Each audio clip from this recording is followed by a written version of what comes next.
if a person doesn't offer salah, there are chances your faith can become weak, or it can even get lost. Because the human being thinks that the well-being and honor that he has is due to the worldly material things, and he goes away from Allah subhanahu wa ta'ala. There is lack of discipline.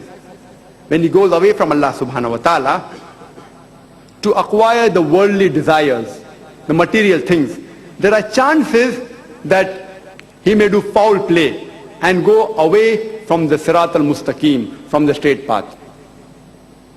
There is lack of inner peace.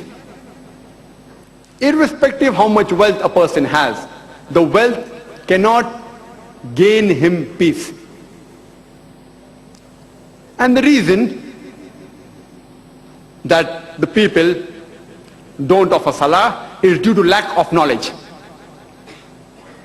The Holy Quran says in Surah Al-Imran, chapter 3, verse number 185, Kullu nafsin zaikatul maut. Every soul shall have a taste of death. And you shall have your total recompense on the day of judgment. And only he who is saved from the hellfire and is admitted to the gardens shall have achieved the objectives of the life. For verily, the life in this world is a mere deception of goods and chattels, the aspect of your soul and the physical needs of your body. The salah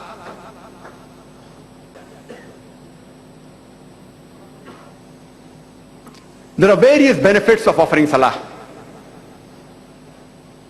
Salah is a way of life. It caters to the spiritual aspect of your soul and the physical needs of your body. The salah, it increases your faith. It strengthens your faith. The Holy Quran says in Surah Anfal, chapter number 8, verse number 2, that the true believers are those who, when Allah is mentioned, feel a tremor in the heart. And when his signs are rehearsed, it strengthens their faith and they put their complete trust in Allah subhanahu wa ta'ala. The Holy Quran says in Surah Fatiha, chapter 1, verses 5 to 7, Iyaka na'budu wa iyaka nasta'in. Dear Lord, we worship, dear Lord, we ask for help.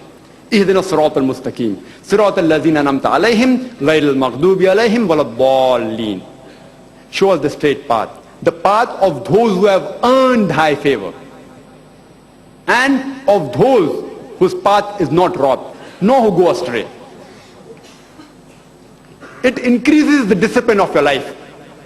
A true Muslim, he starts his day by offering the Fajr Salah. And in the Fajr Salah, the Muazzin, in the Adhan, he also adds, As-salatu khairun minan nawm. That Salah is better than sleep. Offering prayer is better than sleeping.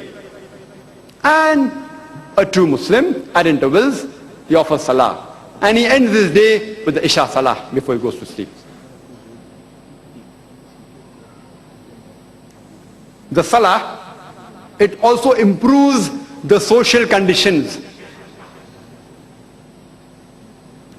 The congregational Salah, it increases the brotherhood, the fraternity, the unity, and is an example of equality.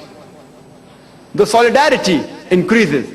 When the people of the community, they meet each other, and the love and affection between them increases.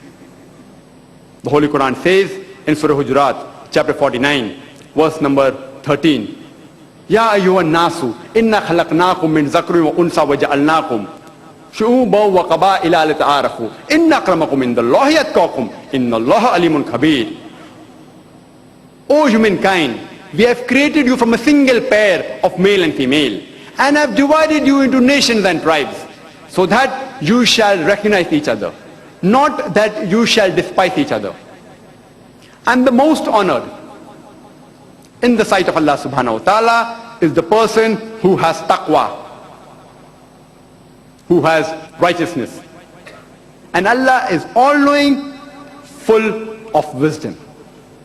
The criteria for judgment in the sight of Allah subhanahu wa ta'ala, it's not caste, it's not color, it's not creed, it's not wealth, it's not sex, but it is taqwa, it's righteousness, it's God consciousness, it's piety.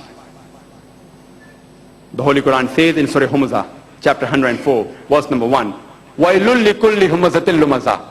Woe to every kind of scandal monger and backbiter. The Salah prevents us from scandal mongering and backbiting.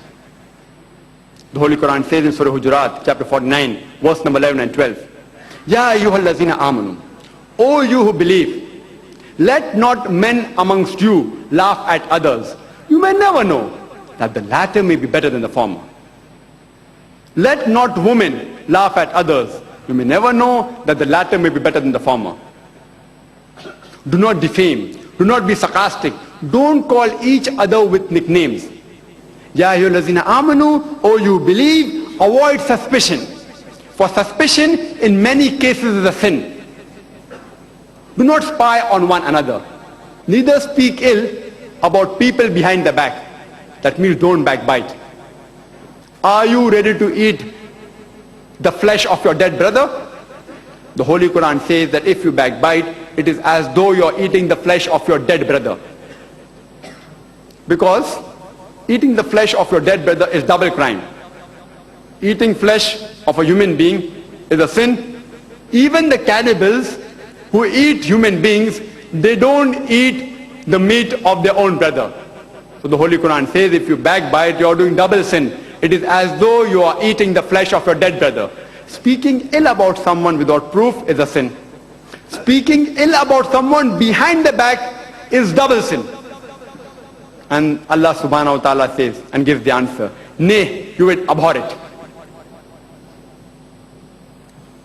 The Salah, it increases truthfulness and honesty in the business and the daily dealings. As I said earlier, the Quran says in Surah Ankabut, chapter 29, verse number 45, Utlu ma uhiya ilayka minal kitabi wa aqimis salata. Inna salata tanha anil fahsha'i wal munkar. That recite of what we have revealed to thee of the inspiration of the book. And establish regular prayers. For verily, prayers restrain you from shameful and unjust deed.